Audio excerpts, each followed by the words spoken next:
생생하게 상생하며 YTN 라디오 생생경제.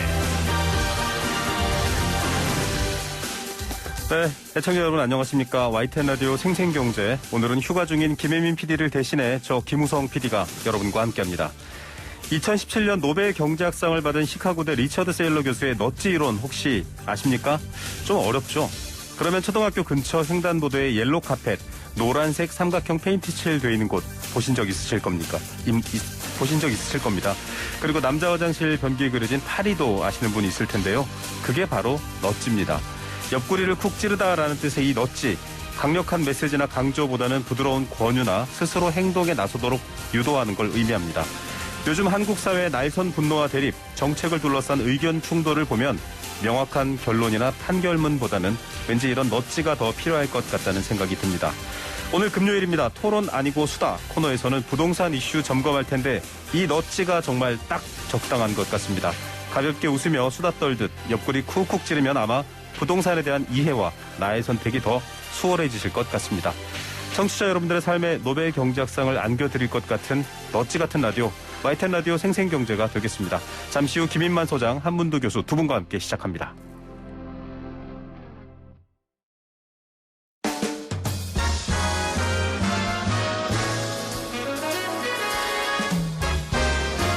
토론 아니고 수다.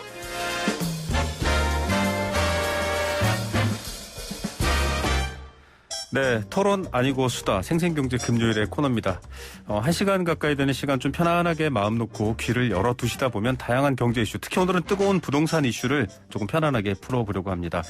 부동산에 대한 수다인데요. 연세대 정경대학원 한문도 겸임 교수님 나오셨습니다. 안녕하십니까? 네, 안녕하세요. 네, 김인만 부동산연구소 김인만 소장님도 나오셨습니다. 안녕하십니까? 네, 안녕하세요. 네, 제가 넛지 이야기하면서 네. 옆구리 쿡 찌른다고 했는데 지금 옆구리를 찌르기에는 네. 굉장히 먼 곳에 계십니다. YTN 라디오가 방역 수칙을 지키기 위해서 양쪽 스튜디오에 지금 두 분을 따로 모시고 계시기 때문에 좀 거리가 있지만 그래도 대화 주제는 넛지처럼 좀 편안하게 이끌어가 주시길 바라겠습니다. 자, 4.7 재보궐선거 때도 핵심 이슈 또 판세를 뒤흔든 이슈가 바로 부동산 관련 이슈였거든요. 일단 취임되고 나서 공약에서는 굉장히 빠른 시간 내에 변화를 줄 것을 얘기했는데 실제 시작은 어떤지 두 분의 의견을 먼저 들어봐야 될 것 같습니다. 먼저 한문도 교수님부터 오 시장 취임 이후에 부동산 시장 좀 변화가 있습니까? 어떻게 보십니까? 일단 언론상 보도상으로는 변화가 있는 분위기가 많이 연출되어 있는데요. 네네. 뭐 재건축 단지, 들썩, 뭐 꿈틀 이런 단어들 뭐 신고가도 몇 개 보셨을 겁니다. 기사에서. 네네. 그런데 실제 시장은 상당히 차분합니다. 네. 왜냐하면 1월, 2월 달에 그 재건축 단지들, 특히 상계주공하고 압구정동, 목동 재건축 쪽에 세대수가 엄청 많은데 보통 한 달에 한 많으면 100개, 200개도 되고 적을 때 7, 80개였거든요. 네. 근데 뭐 3월 달에 들어서도 급격하게 거래량이 줄었다가 4월 달에는 급격하게 지금 거래량이 줄어 있습니다. 그래서 네. 보도상에는 뭐 꿈틀 들썩 신고가 이러는데 실제로 목동 같은 경우는 거의 뭐 한 건 0건 수준이고요. 네. 압구정도 한 4건, 5건 정도 되고요. 네. 오늘까지요. 그리고 상계주공도 한 7건 정도가 되는데 이 중에서 또 3개 정도는 한 1,000만 원 정도에서 뭐 5천 정도 상승한 가격으로 거래가 됐고 4개 정도는 또 1,000만 원에서 5천만 원까지 하락한 게 거래가 됐습니다. 그래서 네. 시장이 거래량도 많이 줄었고 가격도 이렇게 뭐 상승 기조보다는 하락 기조도 또 반 이상 나타나기 때문에 네네. 이런 게 정확하게 지금 보도는 안 되고 있는데 그래서 저는 시장이 언론 보도상보다는 차분한 상태다. 실제 시장의 현장 상황은 그렇게 좀 말씀드려서 시장을 좀 현장도 같이 보시고 언론 보도도 같이 보셨으면 좋겠습니다. 네, 시장과 보도에 나와 있는 내용은 좀 다르다 이런 입장인데 자 김인만 소장님 어떻게 보십니까? 저는 교수님하고 다른 시장을 좀 보고 있는 것 같습니다. 네. 제가 보는 시장은 물론 뭐 거래량이 폭발적으로 늘어나지는 않는데요. 그래도 3월보다는 굉장히 활발한 움직임을 보이고 있는 거로 감지가 되고 있고요. 통계지표 한국감정원 자료를 보더라도 뭐 폭발적이지는 않지만 소폭 이렇게 늘어나는데 저도 이제 시장을 체크를 해보면 뭐 노량진이라든지 이렇게 네. 재개발 구역들, 상계동 이런 지역들이 상당히 기대감이 커졌고요. 오세훈 시장님 당선이 되면서 규제 완화의 기대감으로 굉장히 기대를 많이 가지고 있고 지금은 뭐 아직 확실하게 규제 완화를 해준 것은 아니지만 네. 기대감이 커지면서 뭐 이게 굉장히 저한테 문의도 굉장히 많이 늘어났고요. 그런 상황이기 때문에 전혀 변화가 없다. 뭐 이렇게 말씀드리기는 어려울 것 같습니다. 예, 두 분의 공통 분모를 좀 따져보면 들썩, 뭐 난리 이런 건 아니다라는 거고요. 그건 좀 언론에 의해서 잘못 비춰진 면이 있는 거고 네. 그러나 소폭 변화는 있다. 혹은 또 거래량이 생각보다 그렇게 크진 않다 이렇게 얘기를 하고 있는데 추원드리면 그 생각보다 수준이 아니고요. 네네. 상당히 적습니다. 오히려 적다라고. 네, 일반 차라리 기존 아파트들이 거래량을 지금 적은데도 받쳐주고 있고요. 네네. 재건축 단지들은 사실 호재가 등장을 했기 때문에 예전 같으면은 그 선거 전에도 매집이 들어가고 선거 후에도 매집이 들어가야 되는데 그래서 제가 원인을 분석하니까 왜 이렇게 작은가 분석을 했더니 일단 실거주자 외에는 주택을 지금 구매하기가 어려운 제도들이 지금 다 정착이 됐기 네. 때문에 그 영향인 것 같습니다. 네. 자, 뭐 그래서 규제도 좀 핀셋처럼 완화해 주자 이런 얘기도 나오는 것 같습니다. 일단 지금 토지 거래 허가 구역 지정이 오세훈 시장이 꺼냈습니다. 물론 재건축 재개발 완화와 같이 나온 거기 때문에 협상용이냐 이런 말이 있지만 대개는 그간의 정부 정책을 보면요. 규제라든지 규제에 대한 시그널이 나오면 역으로 좀 오르거나 들썩거리는 경향도 있었거든요.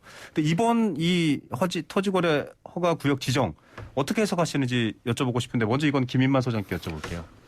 토지거래 허가 이제 를 하겠다라고 전격적인 말씀을 하셨는데요. 저는 어쩔 수 없는 선택이라고 생각을 합니다. 지금 오세훈 시장 입장에서는 제가 볼 때에는 기회이자 위기라고 생각을 하거든요. 네. 먼저 위기부터 말씀드리면 왜 위기냐면 지나친 기대감을 너무 많이 심어줬어요. 안전진단을 일주일 만에 통과시켜 주겠다. 상계동, 목동 이렇게 콕 찍어서 말씀을 하셨고요. 네. 뭐 오세훈 시장 그 공약 내용이라든지 그 발언들 내용을 보면 그냥 전면적인 규제 완화를 의미를 하거든요. 그렇죠. 그래서 시장은 굉장히 목말라 있었거든요. 왜냐하면 그 2016년 11.3 대책부터 계속 규제를 했었고요. 박원순 시장 그 전 시장님 10년 동안 계속 약간 뭐라 그럴까 정비 사업에 대한 약간 부정적인 입장이었기 때문에 규제 완화에 대해서 굉장히 목말라 있었는데 오세훈 시장이 그 목마른 갈증에 생수병을 딱 보여줬단 말이에요. 네. 그러다 보니까 반응이 굉장히 뜨거운 반응을 보여줬는데 알고 보면 속에 생수물이 없단 말이에요. 지금 오세훈 시장이 할 수 있는 게 별로 없거든요. 네. 뭐 서울시 의회라든지 국토부도 걸려 있고요. 국토부, 네. 국회, 뭐 도정법은 또 국회에서 하죠. 네네. 그래서 실질적으로 할 수 있는 물은 없는데 줄 물은 없는데 생수병을 보여주면서 이 반응이 뜨거운 걸 어떻게 수습을 해야 될까 굉장히 난처한 상황인데 여기서 이제 기회가 생깁니다. 시장이 반응을 합니다. 네. 집값이 올라가게 되면 어느 대통령이든 어느 시장이든 시장 과열,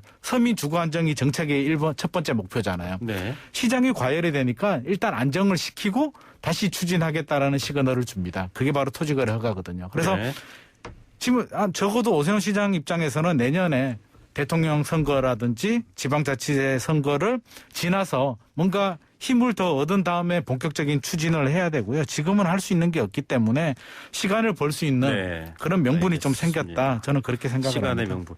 자, 뭐 재건축 기준 완화가 뒤에 깔려 있습니다만 오세훈 시장의 토지 거래 허가 구역 지정 교수님께서는 어떻게 보십니까? 네, 토지거래 허가구역의 의미는 이제 투기의 우려가 있거나 네. 투기가 막 성행할 때 하는 것인데 사실 좀 아까 말씀드린 것처럼 실제 시장의 데이터 결과는 그 수준이 안 나타나고 있거든요. 네. 그래서 저는 왜 이걸 던지셨나 했더니 보도상에는 또 이제 많이 나오지 않습니까? 네. 그래서 심리적인 불안감에 대한 선제적 조치라고 생각합니다. 그래서 네. 표현을 신속하고 신중이라는 두 개 표현을 같이 썼습니다. 네네. 근데 이제 신속에서 우리 소장님 말씀 주신 것처럼 도시계획위원회하고 시의회 또 국토부 여러 가지 거칠 곳이 많기 때문에 네. 사실 던진 내용들이 진행되기에는 사실 시간이 많이 필요하거든요. 네. 그러다 보니까 토지거래 허가구역이라는 묘수를 좀 던진 것 같습니다. 제가 볼 때는. 그래서 네. 심리적 불안은 앉혀놓고 구조 노후도 정도가 지금 비중이 많이 높거든요. 50% 정도예요. 안전진단할 때. 네. 그 부분에 대해서 조금이라도 속도를 낼 수 있도록 정부한테 이제 협조적으로 권유하는 형태를 취했기 때문에 네. 제가 볼 때는 정치적인 것과 정책적인 부분에서 아주 묘수를 잘 썼다고 저는 개인적으로 보고 있습니다. 예, 자 묘수라고도 해석을 해주셨습니다. 그렇다면 이제 자연스럽게 이야기를 넘어가겠습니다.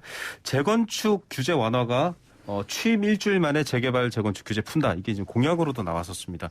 상당히 뜨거운 문제고 그간 전임 시장이 오랫동안 끌어왔던 이 재생 중심의 서울시 부동산 정책이나 여러 가지 정책 기조랑은 완전 방향이 다르고 현 정부와도 좀 결이 다릅니다. 재건축 재개발 규제 완화 이 부분에 대해서 이번에는 먼저 한문도 교수님 의견부터 들어볼게요. 네, 일단 재개발 부분에 대해서 먼저 말씀을 드리면 네. 사실 서울시에서 재개발이 좀 그 뉴타운 이후에 문제가 많아서 해제 구역을 박원순 시장 때 시행을 했고 네. 그걸로 인해서 좀 해제된 곳은 그렇지만 해제가 안 된 곳들도 사업 진행이 좀 잘 안 됐습니다. 안 된 네. 이유가 이제 지분 쪼개가 너무 심해서 수익성이 떨어지거든요. 네. 그러니까 안 되다 보니까 그런 부분에서 뭐 노후도라든지 여러 가지 접돌 이런 부분을 서울시에서 사실 작년 9월에 발표를 했습니다. 네. 2, 3년 동안 재개발의 어떤 허가사항이 하나도 없었기 때문에 이거는 좀 완화해야겠다라고 서울시에서 발표를 했고요. 그래서 이미 서울시에서 이미 추진하던 거 완화가 있었고 거기다 이제 공공재개발로 또 추진이 붙어가지고 네. 그분에 대해서는 뭐 오세훈 시장의 표현하고 접속되는 게 좀 없습니다. 이미 다 하고 있는 거고 네. 재건축 부분은 이제 말씀 주신 대로 구조진단이나 어떤 나중에 마지막에 구조진단을 통과해도 도시계획위원회에서 적적성 평가라는 것을 합니다. 뭐냐면 지역에 입주할 물량이 없는데 예를 들어서 만 세대를 이주시킨다 그러면 사실 전세난이나 주택 부정난이 일시적으로 발생해서 부작용이 발생하거든요. 네. 그런 부분에서 적정성 평가라는 부분인데 그 부분을 또 마지막에 쥐고 있기 때문에 이 부분도 좀 이제 재건축에 대해서 좀 방어하는 역할이 있었습니다. 네. 박원순 시장 시절에. 그 부분에 대해서 제가 볼 때는 이 오세훈 시장의 어떤 국민들의 정서에는 좀 부합하지 않는다는 표현을 완곡하게 잘 정부나 시의회 쪽에 전달한 것 같아요. 그래서 그런 부분은 제가 봐도 정상적으로 재건축이 될 수 있는 것은 진행을 할 때 네. 또 급하게 하는 것은 문제가 있기 때문에 그래서 이제 마지막 표현이 신속, 신중 이 두 개를 이제 오세훈 시장이 던진 것 같습니다. 그래서 결론은 재건축 시장은 예전에 하던 대로 가는데 일부 단지들에서 용적률을 올려달라는 무리한 요구로 인해서 재건축이 진행이 안 되는 것은 그건 네. 소유주의 입장이지 정책의 입장하고 좀 틀리다. 이걸 구별해서 좀 봤으면 좋겠습니다. 예, 대통령을 만난 자리에서도 오세훈 시장이 이 재건축 완화에 대한 얘기를 직접 꺼냈습니다. 네. 어떻게 평가하세요? 일단 공급을 해야 되는 방향성은 맞아요. 이거는 정부든 서울시든 여야가 다 지금 마찬가지였죠. 서로 여야가 네. 의견 일치되는 부분이 서울은 공급 물량이 부족하다는 부분에 대해서 일치를 하고 있고요. 최근에 입주 물량을 보면 작년까지는 괜찮았거든요. 작년까지는 한 3만 8천, 4만 호 정도로 꾸준히 유지했는데 올해부터는 반토막이 납니다. 서울의 입주 물량이 이제 2만 호가 안 되는데 그 원인이 뭐냐면 결국에는 작년까지 나온 입주 물량이 정비 사업이 언제 추진됐느냐. 문재인 네. 정부 때 추진해서 이렇게 빨리 나올 수는 없거든요. 네네. 박근혜 정부, 이명박 정부 때 계속 추진하던 사업들인데 최근에는 그 문재인 정부 들어서면서 규제도 굉장히 강화됐고요. 여러 가지 이유가 있으면서 입주 물량을 늘리려면 지금이라도 이제 속도를 올리면 지금 당장 나오는 게 아니잖아요. 또 몇 년의 시간이 걸리기 때문에 일관성 있는 정책의 추진은 반드시 필요한데 지금 당장 결과가 안 나와서 저는 그렇게 생각해요. 지금 정부는 공공 주도의 그 정비 사업, 재건축 네. 재개발을 하겠다라고 하고 오세훈 시장은 민간 주도로 하겠다라고 하잖아요. 네. 저는 이 접점을 찾아야 되는 게 공공만으로 할 수도 없고 민간만으로도 할 수는 없거든요. 네. 민간이 하는 부분, 민간이 안 되는 부분은 공공이 좀 해야 되는 부분이고 오세훈 시장한테 약간 좀 부탁을 좀 제가 드리고 싶은 건 자꾸 재건축에 포커스를 맞추는데 우리가 재건축은 강남 4구에 집중이 되어 있잖아요. 네. 안 그래도 잘 사는 동네에 자꾸 규제를 풀어준다고 하니 집값도 자극이 되고 네.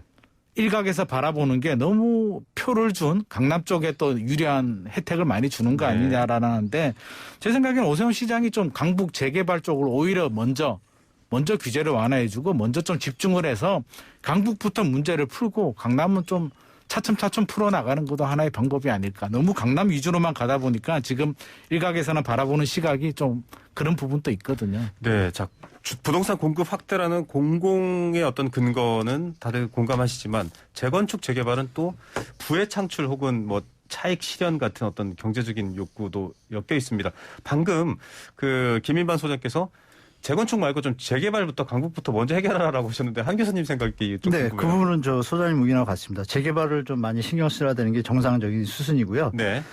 일단 그 추가해서 말씀을 드리면은 저 기존에 정부에서 발표한 이사 대책 있지 않습니까? 네. 그게 사실 그리고 또 고전에 공공 재개발 재건축도 맞아요. 시행했고요. 네. 그 부분에 대해서 공공 재건축 현장도 지금 7개 단지인가가 진행 중이고요. 네. 공공 재개발도 4월 14일 날 2차 후보지를 또 발표했습니다. 네네. 그래서 거기에 13,000호 그래서 기존에 호수나 합치면 4만 호가 거의 예정직으로 확정이 되는 단계로 가고 있어요. 네. 근데 그때 후보지에 선정을 하는 것을 공모를 한 단지 수가 네. 423곳입니다. 어마어마한 지역들이 신청을 했어요. 네. 역으로 말씀을 드리면 그중에 20%만 된다 하더라도 10만 원 이렇게 가볍게 나오거든요. 주택이. 그래서 제가 볼 때는 이 보도에 또 안 나왔습니다. 4월 14일 날 2차 후보지를 발표했는데 네. 이 부동산 관계되는 부동산 기자님들이 이런 걸 좀 실어주면 네. 시민들이 보고서 좀 공급에 대한 어떤 미래 신호를 받으니까 네네. 자산 관리 도움이 되지 않습니까? 좀 그거 좀 기자님들한테 개인적으로 부탁드리고요. 그래서 그 물량이 한 6만 9천 호가 됩니다. 네. 공공재개발로. 그럼 7만 호면은 엄청난 물량이거든요. 네. 오세훈 시장이 5년 동안 18만 5천 호의 3분의 1 반 수준 가지 않습니까? 그래서 네. 제가 볼 때는 이런 공급 대책에 추가적으로 말씀 주신 강남 지역에서도 그 강남 재건축 중에서 꼭 해야 될 곳들도 몇 개 있거든요. 네네. 살기가 좀 힘든 곳들. 그런 부분들은 이제 속도를 좀 높여주시고 이 두 개를 같이 겸비하면서 국토부, 정부 정책과 같이 좀 공조하는 형태로 좀 돌아서는 형태가 아니라 공조하는 형태로 정부도 또 오세훈 시장님의 말씀 중에서 타당성이 있는 것은 받아들이고 이렇게 서로 협조하면 네. 시민들이 원하는 형태로 주거 안정의 좀 방향이 정해질 것 같습니다. 예, 대통령께서도 지자체장들과의 의견을 좀 더 열심히 토론해 보자 이런 또 제안도 던졌다고 합니다. 말씀하셨던 두 분 전문가의 얘기가 다 녹아 있는 것 같습니다. 자, 이 당장은 시민들이 좀 체감하는 게 그러면 이제 언제 이게 빨리 될 거야라고 하는데 두 분이 설명해 주셨지만 지금 뭐 국토부부터 시작해서 법령 개정까지 좀 이제 일반 청취자분들은 그거 궁금하시거든요. 그거 네네. 언제 된단 말이야? 이렇게 생각하실 텐데. 재건축 활성화는 좀 시간이 많이 걸릴 거고요. 제가 볼 때. 왜냐하면 네. 일단 도시계획위원회 위원들의 임기가 2020년 2월 1일부터 2022년까지입니다. 네. 2년이기 때문에. 그러니까 그 안에 오세훈 시장과 도시계획위원회가 타결이 돼도 네. 나머지 용적률 부분이나 이런 부분에서 미세한 부분들, 조합원 자격 조건 이런 것들은 법으로 또 가야 되거든요. 네. 국회도 임기가 또 한 3년 남지 않았습니까? 그렇죠. 그러니까 이런 부분들이 난제가 많아서 네. 제가 볼 때는 구조 노후도 정도 네네. 좀 부드러운 것부터 이제 접근하다 보면 제가 볼 때는 그리고 또 하나 말씀드릴 게 올해는 서울 물량이 좀 적습니다. 사실 네. 내년에 비해서. 그런데 내년부터는 또 많아집니다. 그래서 네. 이 부분도 같이 보시면은 제가 볼 땐 재건축의 급격한 진행보다는 오세훈 시장이 말씀하셨듯이 신중하고 신속하게 네. 이렇게 하고 그다음에 재개발 쪽에 좀 포커스를 더 맞추신다라면 공급량의 어떤 확대나 어떤 신호들에 대해서 시민들한테 충분히 전달될 거라 좀 보고 있습니다. 네, 김 소장님 대충 좀 전략도 말씀해 예상되는 좀 시기도 언급해 주시면 좋을 것 같아요. 지금 시기를 언급하기에는 이게 굉장히 먼 미래거든요. 제가 볼 그렇죠. 때는 안전진단이 재건축 먼저 말씀을 드리면 안전진단이 가장 먼저고요. 안전진단이 통과돼야 추진위도 구성이 되고 그렇죠. 조합 설립이 되고 해서 안전진단 통과돼도 제 생각에는 10년 이상 걸리거든요. 우리 개포주공을 예를 들자면 개포주공이 그렇죠. 2003년도에 안전진단을 통과하고 최근에 입주를 했단 말이에요. 네. 저층 아파트가. 네. 그렇게 본다면 굉장히 많은 시간이 필요하다. 이렇게 좀 알고는 계셔야 될 것 같고요. 네. 재개발 같은 경우도 지금 공공주도로 하겠다는데 우리가 공공주도로 이렇게 성공한 사례가 없고 이제 시작하는 부분인데 또 문제가 되는 게 오세훈 시장께서 민간을 풀어주겠다고 했잖아요. 네네. 공공주도에 이제 많은 신청을 했는데 그때는 꽉 막혀 있었거든요. 답이 네. 없었는데 이제 카드가 두 개가 생겼단 말이에요. 민간 조합원 입장에서. 네. 기다리면 공공이 유리할까? 민간을 규제 완화해주면 민간이 유리한 거 아니야? 이게 동의하는 부분에 대해서도 지금 상당한 논란이 있을 수도 있어서 제가 아까 간단하게 말씀드렸듯이 공공과 민간이 힘을 합쳐야 된다. 여당과 야당이 힘을 합쳐야 되는 게 민간만 할 수도 없고요. 공공만 할 수도 없거든요. 그렇다면 시장의 혼란을 최소화하기 위해서 여당과 야당, 서울시와 국토부가 머리를 맞대고 공공이 추진해야 될 구역들, 민간이 해야 될 구역들을 좀 구분을 해서 시장의 혼선을 최소화하면서 속도를 빨리 할 수 있는 그런 투트랙 전략이 좀 필요하지 않나 싶습니다. 네, 자 제도를 바꾸는 것조차도 시간이 조금 걸릴 문제이긴 하나 아까 말씀하셨던 것처럼 초과 이익도 있고 여러 가지 복잡한 문제들 때문에 그걸 합의하는 사회적 방식, 방안, 합의 또 중요하다는 얘기입니다. 자, 그런 것과 관련해서 사실은 규제를 만들고 세금을 매기고 하는 부분들의 가장 기본이 되는 게 공시지가예요. 근데 좀 재미있는 뉴스라고 하면 좀 이상하겠지만 5개 광역 지자체 단체장들 지금 야당 단체장 분들인데 모여서 공시가격 동결하고 이거 우리가 하게 해달라라고 얘기를 하셨어요. 이거 어떤 의미인지 이번에는 김인만 소장님부터 먼저 설명해 주시죠. 이게 사실 공시가격 현실화율이라는 정부가 목표를 세우고 공시가격을 작년에도 올렸고요. 올해도 네. 올렸는데 사실 많이 올린 거는 사실이거든요. 올해 굉장히 많은 상승폭이 있었고 네.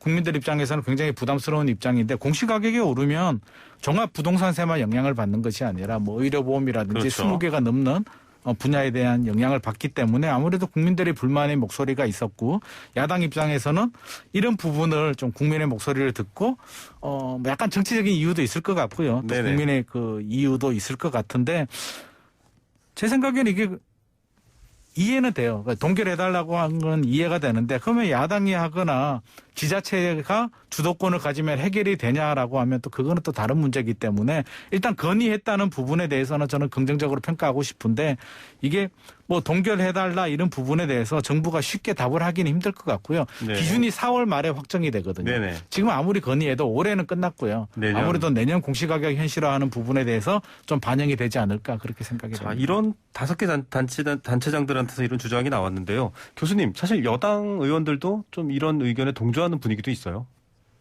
네, 일부 의원은 그런데요. 일단 5개 단체장이 다 야권이라는 게 조금 네. 우리가 국민들이 받아들이기에는 모습이 좀 네네. 편안하지 않은 형태인데요. 제가 볼 때는 이제 정치적 시나리오가 좀 가시한 것 같습니다. 네. 그러니까 거의 부동산을 정책적으로 봐야 되는데 네네. 일단 그 부분을 좀 체크해 보시면 좋을 것 같고 그다음에 이제 공시가격 동결에 대해서 말씀드리면 네네. 공시가격의 대한민국의 보유세가 OECD 평균에 비해서 상당히 낮습니다. 네. 거래세는 높고요. 네. 거래세는 낮추고 보유세는 높이는 게 장기적인 어떤 원칙적인 선진국의 형태고 우리도 그걸 따라가기로 다 여야 의원들이 알고 있습니다. 근데 네. 거래세 얘기는 안 나오고 자꾸 종부세로 인해서 공시가격에 문제가 있다라고 나오는데 이미 로드맵은 정해졌잖아요. 여기서 아쉬운 건 뭐냐. 이것을 정할 때 여야가 합의해서 했다라면 지금 이 얘기가 안 나오겠죠. 네. 그러니까 이런 부분에서 다시 한번 여야랑 합의를 해서 가되 이런 문제가 있습니다. 지금도 표준지 40만 개를 갖다가 50만 개. 한국감정원에서 네네. 아, 네, 50만 개를 조사한다고. 네, 50만 개. 예, 네. 50만 개 표준지를 조사해서 그걸 각 지자체의 기본 표준에 대한 데이터를 보내주면 네. 거기서 이제 지자체에서 결정을 하거든요. 가격은 네. 최종 결정은. 그렇죠. 근데 그런 부분에서 만약에 지자체에 그걸 권한을 넘겨준다 그러면 지금도요. 네. 예전에 박근혜 그 사저에 대해서 뉴스가 나온 적이 있습니다. 사저 네네. 시세가 50억인데 감정평가 가격은 20몇 억으로 나와가지고 네네. 문제가 됐었지 않습니까? 있었죠. 그런 부분처럼 지자체에서 예를 들어서 지자체장이 인사권을 가지고 있는데 네. 야, 저 집은 내가 아는 사람이니 좀 낮춰라 그러면 낮출 수밖에 없습니다. 네. 뭐 그 커밍아웃 하기 전에. 그래서 그런 문제들이 있기 때문에 네네. 아직은 좀 일은 성급한 어떤 액션이라고 저는 보고요. 그렇다면 이렇게 할 것이 아니라 정부에다 진짜 국민을 위한다라면 문제점들을 뭐 여야 수뇌부들이 모인 자리에서 논의한 다음에 같이 모여서 국민들한테 얘기해 주면 얼마나 좋을까요? 그래서 제가 볼 때는 이게 정치적인 어떤 액션이 너무 많다. 공시가격에 문제가 있다라면 뭐 공청회나 세미나를 열고 이런 것이 아니고 그래서 그런 부분에서 제가 볼 때는 여야가 합의해서 다시 한번 하길 바라지. 그래서 제가 볼 때는 이 움직임에 대해서는 사실 저는 그렇게 뭐 좀 국민들 정치적인 입장에서 의도가- 불편하다 이렇게 말씀드리겠습니다. 예, 네. 자, 이건 정치적 메시지인 것 같다라고 보시는 시각 같고, 네. 국민들이 뭐 10몇 % 가까이 오른 공시지가에 추가적인 건 하나 네. 말씀드리겠습니다. 네네. 왜냐하면 종부세 대상이 좀 많이 늘었잖아요. 네, 그렇죠. 특히 서울 시민들한테 좀 맞아요. 집중됐잖아요. 그 네. 부분은 사실 우리 잘못된 게 지금 금액으로 지금 나누고 있지 않습니까? 네. 근데 그럼 만약에 금액이 내려가면 또 바꿀 겁니까? 국민도 혼란스럽거든요. 그래서 저는 그 부분에 대해서 그냥 인원수에 전국 국민의 어떤 비율을 따져서 네네. 1% 딱 뭐 2% 선을 정해놓으면 상위 2%면은 사실 비율로 누가 가자. 봐도 이해가 되고 네. 타당성이 있다고 보이지 않습니까? 네네. 그렇게 하는 게 좀 더 나을 것 같습니다. 네, 종부세 얘기는 또 뒤에서 좀 더 얘기를 하기로 하고요. 공시지가 얘기를 뜨겁게 하면서 저희가 잠깐 쉬어가야 됩니다. 1부는 여기서 마치도록 하겠습니다. 최적의 입지에 공장을 세우는 곳, 산업단지가 경제의 원동력이 되는 꿈. 우리는 당신의 꿈을 실현합니다. 산업단지.com. 개발, 분양, 마케팅까지 산업단지의 성공을 이끌다. 산업단지.com.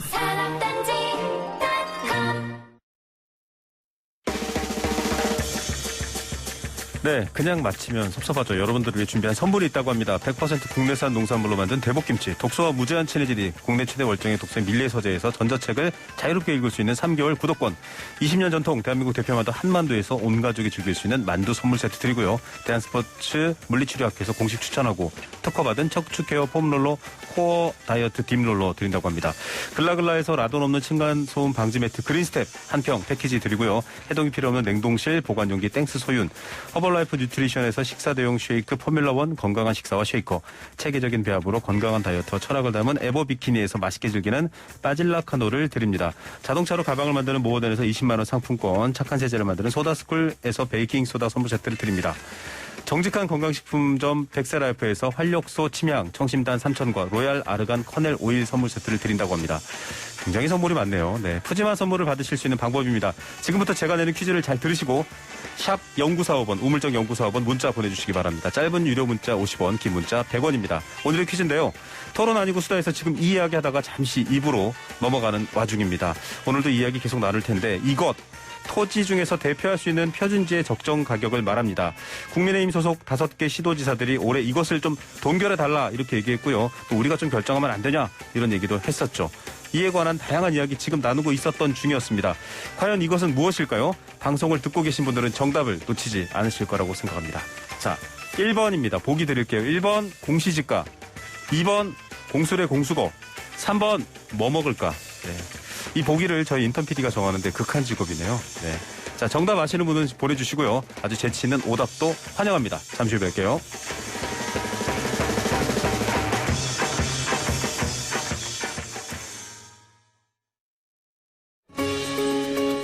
YTN 라디오 연중기획 다시 일상으로. 안녕하세요. 가수 럼블피쉬 최진희입니다.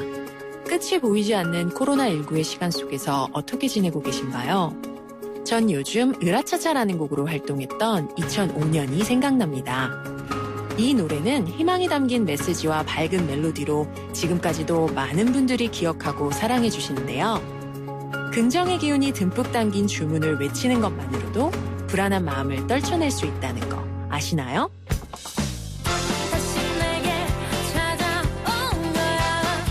으라차차, 이 노랫말처럼 함께 외쳐볼까요? 다시 우리에게 돌아올 그날을 기다리며 꼭 힘내셨으면 좋겠습니다. 모두 다 함께 으라차차! 이 캠페인은 YTN과 한림제약 코르반이 함께합니다. YTN 라디오 생생경제 YTN 라디오 생생경제 YTN 라디오 생생경제 YTN 라디오 생생경제 YTN 라디오 생생경제. 네, YTN 라디오 생생경제 2부 순서 돌아왔습니다. 정답 굉장히 많이 올려주시네요. 네, 굉장히 똑똑한 청취자분들이셔서 긴장이 됩니다만 앞서 너찌 얘기한 것처럼 오늘은 좀 툭툭 치듯이 한번 궁금한 것들 풀어가는 시간 마련하겠습니다. 김인만 부동산연구소 김인만 소장님 그리고 한문도 연세대 금융부동산학과 겸임 교수님 함께하고 계십니다. 자, 이게 좀 공시지가 얘기가 지금 지자체들이 요구한 것과 지금 두 분이 설명이 있었지만 현 정부가 출범하면서도 그렇고 지금 기조가 공시지가를 실제로는 굉장히 많이 올리겠다, 정상화하겠다 이런 말들이 나왔거든요. 이런 배경들도 좀 이해를 해야 될 것 같습니다. 여기에 대한 이견으로서 지금 정치적인 메시지 아닌가라고 보는 시각도 말씀해 주셨고 또 다양한 현실적 반영이다라는 시각도 있는데 이번엔 한 교수님께 먼저 여쭤볼게요. 네. 공시지가 이거 정상화해야 된다, 뭐 90%까지 만들어야 된다, 실제 거래하는 가격에 뭐 이런 말들이 나오잖아요. 예. 이걸 좀 저희 청취자들한테 그 배경을 설명해 주시면 좋을 것 같아요. 공시가격에 관한 법률에 보면요. 네. 적정 가격으로 공시가격을 정한다고 돼 있는데요. 네. 적정 가격이라는 게 뭐냐면 통상적인 시장에서 통상적인 가격에서 최고의 값을 받을 수 있는 거래를 기준으로 한다 이렇게 돼 있습니다. 그러면 네네. 우리 시세하고 차이가 많이 나지 않습니까? 그렇죠. 그리고 선진국의 경우에는 다 시세를 가지고 기준으로 이제 세금을 매깁니다. 네. 대한민국은 이게 좀 예전에 많이 좀 차이가 많았죠. 그래서 네. 한때는 기득권들의 어떤 특혜다라고도 표현을 했었고 그래서 그런 부분에 힘입어 가지고 이제 셀러리맨들 원천징수하는 것처럼 하기에는 시간이 볼륨이 워낙 크다 보니까 시간을 갖고 하자 그래서 10년 동안 앞으로 차근차근히 하자라고 됐는데 다만 요번에 그 공시가격 중에서 이제 아파트 부분에 대해서 네. 10억, 9억 이상에 대해서 좀 기간을 줄여놨어요. 그래서 급하게 좀 많이 올랐습니다. 그래서 네. 6억 이하는 문제가 없는데 9억 이상 부분에 대해서는 또 막 20%씩 오르다 보니까 세금이 갑자기 부담이 많이 늘어났고 네. 아까 말씀 올린 것처럼 이제 인원수도 늘어났기 때문에 이 부분에 대해서는 어떤 보정 완화 조치가 필요한 건 확실한 것 같습니다. 예전에 종부세 의미는 상위 1%라는 개념이었는데 네네. 공시가격이 오름으로 해서 그 인원수가 늘어났거든요. 네. 그렇다면 고가 주택에 대한 부분에 대한 조정은 좀 필요한 것으로 저는 보입니다. 네, 종부세까지 연결해서 말씀. 선진국 사례를 보더라도 공시지가라는 건 당연히 실제 집값이어야 하는데 우리는 그 괴리가 있다라는 걸 배경으로 설명해 주시면서 말씀해 주셨고. 소장님, 네. 뭐 공시지가 오른 거에 대해서 사실 좀 불만을 가지신 분들도 많으시고 네네. 그래서 오르는 거에 대한 반대 의견도 나오는 것 같아요. 네. 뭐 저는 개인적으로 굉장히 불만인 입장인데요. 네네. 뭐 원론적으로야 시세와의 차이가 있으니까 공시가격을 올려야 된다. 그 원론적인 얘기고요. 네. 우리 국민들 다수의 국민들 입장에서는 왜 현실화를 해야 될까에 대한 전혀 공감이 되지 않는 상황이고요. 결국에는 세금하고 연관이 되어 있거든요. 여러 네. 가지 세금이 있는데 그러면 공시가격만 원론대로 10년 동안 차근차근 이렇게 올려주면 되는데 지금 집값 잡겠다고 세율 또 올라가고요. 또 네. 뭐 종부세 같은 경우는 또 뭐 중과세도 되고 여러 가지 세 부담이 안 그래도 늘어나는 상황에서 이게 결국에는 현실화도 세금 아니냐 이렇게 다수가 받아들이고 있거든요. 네. 이 부분에 대해서 정부도 좀 더 그냥 원론적인 얘기보다도 좀 더 구체적으로 이렇게 설명을 하고 공감의 과정이 있었어야 되는데 저는 그냥 해야 되니까 하는 거야.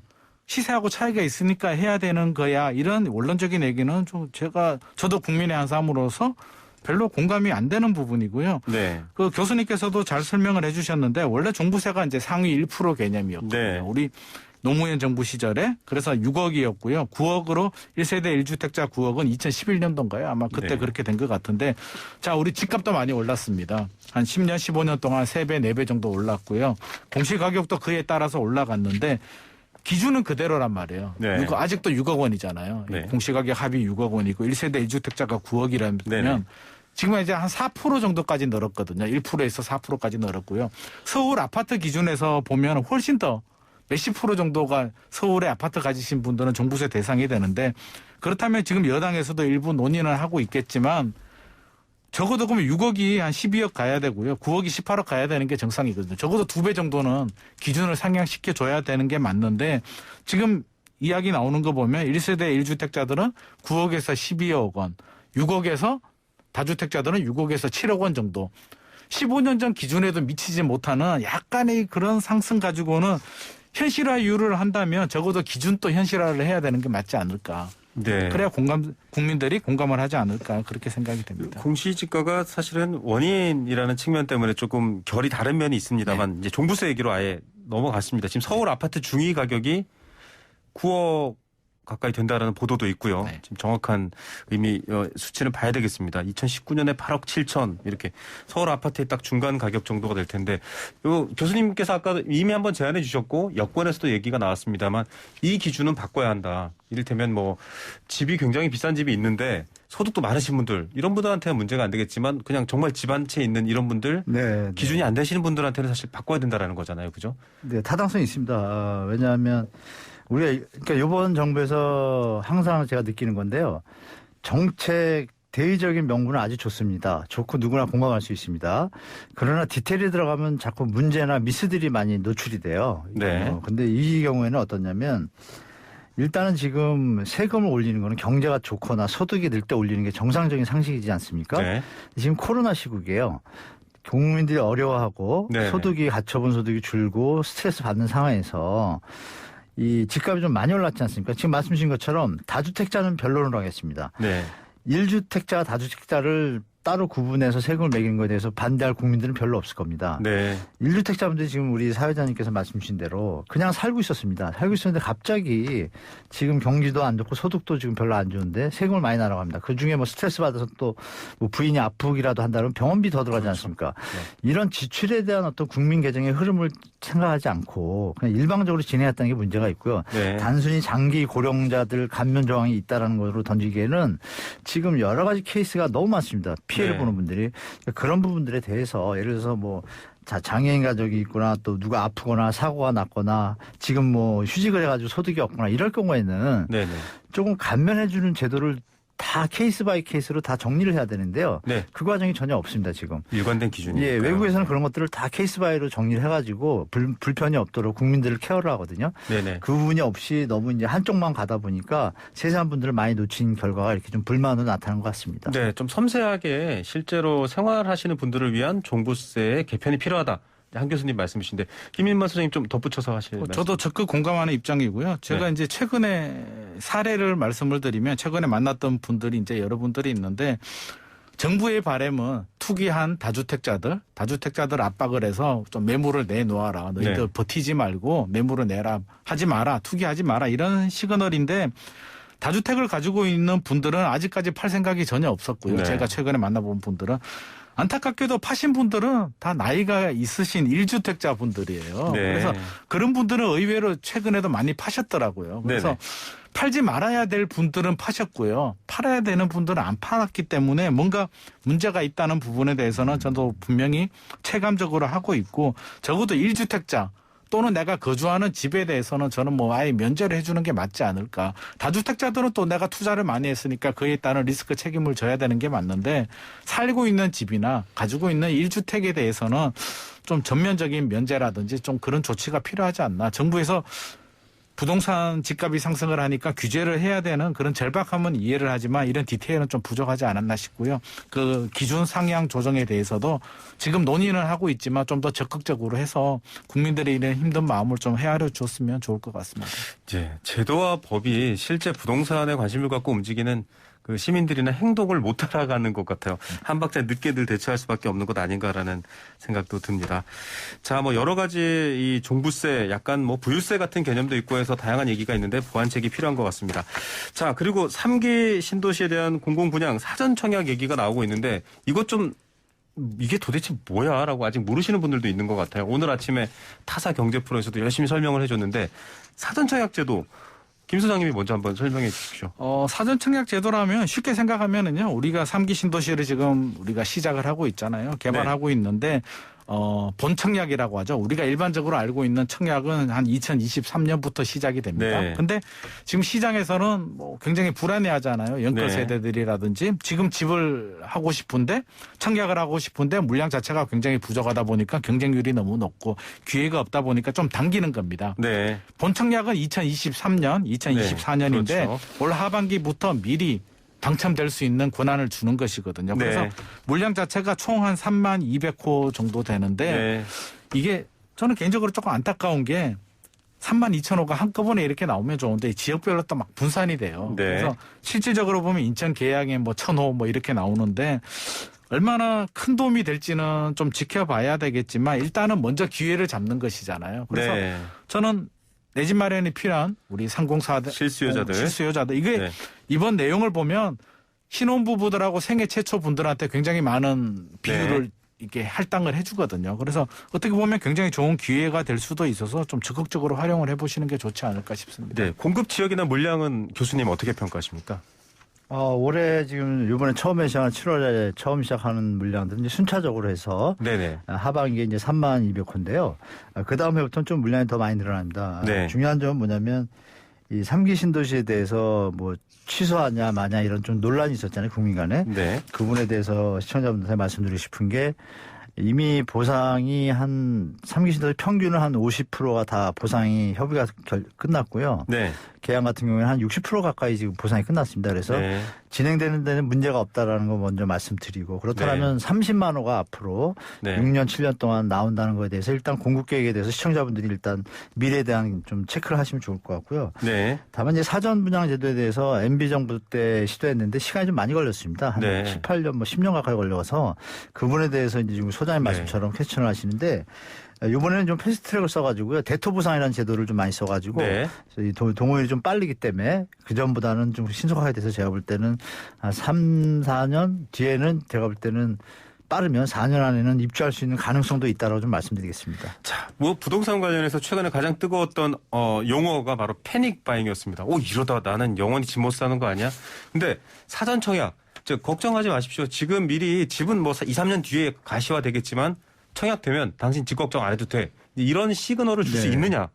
이게 중요할 것 같아요. 이거는 한 교수님 먼저 답 맞습니다. 듣고. 지금 시그널을 정확히 줄 수 있는 게 뭐냐면 우리가 정부가 발표했던 지금은 이제 효과가 아직 나타나기 전인데요. 네. 정부가 발표했던 내용들을 정리해 보면 하여간 그 공공재개발과 고밀도 개발 이런 걸 다 합치면요. 한 200만 호가 됩니다. 물론 거기서 한 36만 호 공공재건축 부분이 유동적이니까 뺀다고 하더라도 170만 호지 않습니까?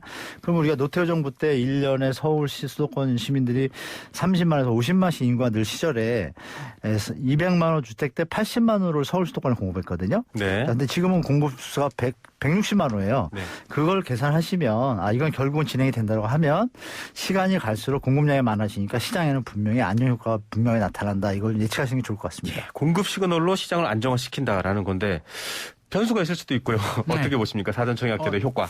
당연히 변수가 있을 수는 있죠. 이게 잘 되면 굉장히 긍정적인 효과를 많이 볼 수가 있게 되는데 잘못하면 기대가 실망으로 바뀌거든요. 지금 네. 3만 호라고 해서 굉장히 많은 분들이 이제 기대를 하고 있고 저도 이제 기대를 하고 있고 네. 만나는 분들한테 이제 적극적으로 하라고 이야기를 하는데 자, 지역별로 이렇게 좀 섬세하게 들여다보면 인천 계양지구가 1,100호고요. 네. 인천의 인구가 지금 굉장히 많잖아요. 250만 정도 네. 되고 그 정도 되는데 1,100호면 그냥 대단지 아파트 하나 정도 물량이거든요. 네. 이 정도 물량을 가지고 인천에 거주하시는 신혼부부라든지 생애 최초 분들이 괜히 청약했는데 사전 청약도 떨어졌어. 네. 그러면 또 절망을 하게 되면서 또 불안해하지 않을까 이런 걱정이 되고요. 지역별로 물량이 굉장히 많아요. 그래서 합치면은 굉장히 많은 물량이 되는데 이게 지역별로는 나눠버리게 되면 의외로 그냥 아파트 단지 하나 정도 물량밖에 안 되기 때문에 저는 물론 뭐 조삼모사입니다. 3년, 2년, 3년 후에 해야 될 본 청약 물량을 사전 청약으로 지금 끄집어내고 있는데 어차피 불안한 패닉 바잉 세대들을 달래주는 목적이라면 저는 사전 청약 물량을 좀 더 늘렸으면 좋을 것 같아요. 네. 3만 호가 아니라 물론 네네. 이유는 있겠지만 6만 호, 내년에도 6만 호 정도 해서 뭐 절반 정도, 3분의 1 정도는 사전 청약으로 풀어도 어차피 해줄 거라면 지금 불안해하는 젊은 세대들을 위해서 좀 미리미리 더 많은 물량을 좀 풀면 좋지 않을까 싶습니다. 네, 사전 청약이 계획대로 순기능적으로 작동하면 시장 안정화 될 것이다. 물량이 조금 더 충분했으면 좋겠다는 의견도 있었고요. 자, 여러분 사전 청약은 기준과 자격이 있습니다. 뭐 무주택 같은 것들이 있고요. 사전 청약 때 당첨되셨더라도 본 청약까지 자격을 유지하셔야 되고 또 다양한 여러 가지 지역에 따른 특성도 있기 때문에 미리 철저하게 문의하고 확인해 보시면 될 것 같습니다. 자, 오늘 지금 사전 청약까지 얘기를 하면서 끝으로 좀 아직 시간이 한 4분 정도 남았는데 지금 코로나19 상황이지 않습니까? 아직까지는 미 연준부터 시작해서 국제 금융이 조금은 안정화 추세이고 금리를 올리지 않겠다라고 하는데 지금 자기 돈 100%로 집 사신 분들이 제가 알기로는 거의 없으세요. 정말 자산가가 아니고서야. 그러면 이 금융시장에서 요동칠 때마다 이 불안감이 커질 건데 금리를 올릴 수밖에 없다라는 시그널도 계속해서 뉴스들에 나옵니다. 이게 사실 부동산에 굉장히 큰 핵폭탄이 될 거라고 저는 생각하기 때문에 끝으로 이야기를 먼저 여쭤봐야 될 것 같은데 한 교수님께 여쭤볼게요. 금리의 변동에 따라서 사실 부동산 시장이 힘들어질 수 있는데 이게 어떤 좀 대안이나 혹은 시장에 대한 흐름을 좀 읽어야 될 것 같습니다.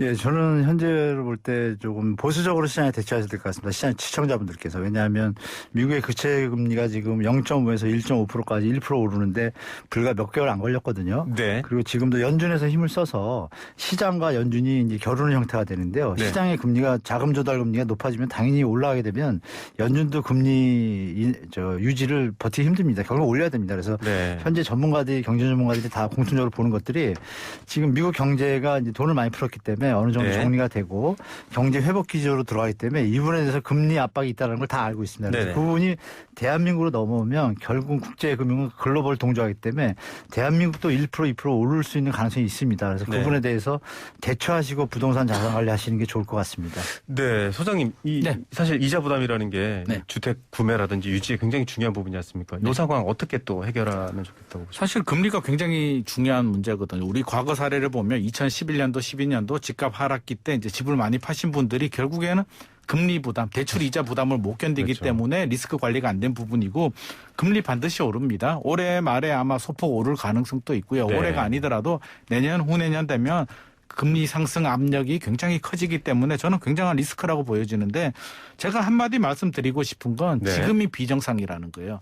저금리가 비정상이고 네. 비정상이 정상으로는 반드시 가야 되는 과정이거든요. 그래서 네. 지금을 정상으로 판단하면 안 된다. 금리 인상을 비정상으로 보는 것이 아니라 지금이 비정상이고요. 앞으로 한 2, 3년, 3, 4년 후에는 반드시 정상 과정으로 가는 과정을 거치게 되고 우리가 리스크 관리 그러니까 감당하지 못하는 금리 상승분을 반영하지 않는 대출은 무리하게 받는다든지 최근에 신용대출도 많이 받았잖아요. 네네. 그래서 그런 부분에 대해서 한 3년, 4년 후에는 반드시 지금보다 금리가 더 올라갈 것이다.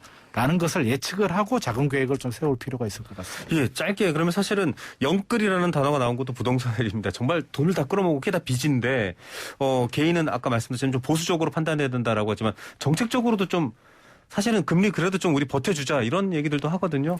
끝으로 정리 말씀 한마디씩 부탁드립니다. 거기서 이제 한국은행하고 정부의 고민이 있는데요. 좀비 기업이라고 그러죠. 네. 이자도 못 내는 대한민국의 기업이 지금 30%입니다. 네. 한국은행 통계 나와 있는데 이런 부분이 사실 금리를 올려야 되는 시점에도 못 올리고 있는 어떤 고민이 있거든요. 그렇죠. 갑자기 올리면 말씀 주신 부동산뿐이 아니라 자영업자분들 다 피해를 보기 때문에 네. 고민스럽습니다. 결론적으로 말씀드리면 경제 상황이 일부 대기업의 수출은 좋지만 전체적인 내수와 국민들의 생활 어떤 경제 상황은 녹록치 않다. 그 부분을 감안하셔가지고 자산 관리를 하셔야지 어떤 청사진만 바라보시다가는 제가 볼 때는 좀 어려운 상황이 올 수 있으니까 좀 신중하시기 좀 부탁드리겠습니다. 네. 자, 뭐 시세 차익 투기 이런 부분은 지금 굉장히 위험하다라는 의견인 것 같아요. 소장님도 정리 말씀 한마디 해주십시오. 네, 뭐 리스크 관리해야 되고요. 일본도 금리를 급격하게 올리면서 잃어버린 20년이 결국에는 네. 왔거든요. 그래서 급격한 금리 변화는 우리 경제적으로도 굉장히 위험하기 때문에 정부, 한국은행도 반드시 긴장해야 될 부분이고요. 주택대출 받은 분들 금리 갑자기 올라가면 굉장히 부담스럽게 되니까 지금부터라도 LTV, DTI 잘하고 있어요. 관리를 하고 있는데 좀 더 관리를 잘할 필요가 있을 것 같고요. 최근에 이제 금리 대출 뭐 규제 완화 이야기가 나오는데 생애 최초 주택 구입자에 대해서는 뭐 인센티브를 줄 수는 있겠지만 무분별하게 이렇게 대출 규제를 푸는 건 좀 주의가 필요할 것 같습니다. 네, 오늘 두 분 말씀 들으시면서 아마 부동산 정책 담당자들뿐만 아니라 부동산에 관심 있는 분들도 큰 도움이 되셨을 것 같습니다. 두 분 오늘 소중한 말씀 감사드립니다. 네, 감사합니다. 네, 한문호 교수님 그리고 김인만 소장이었습니다.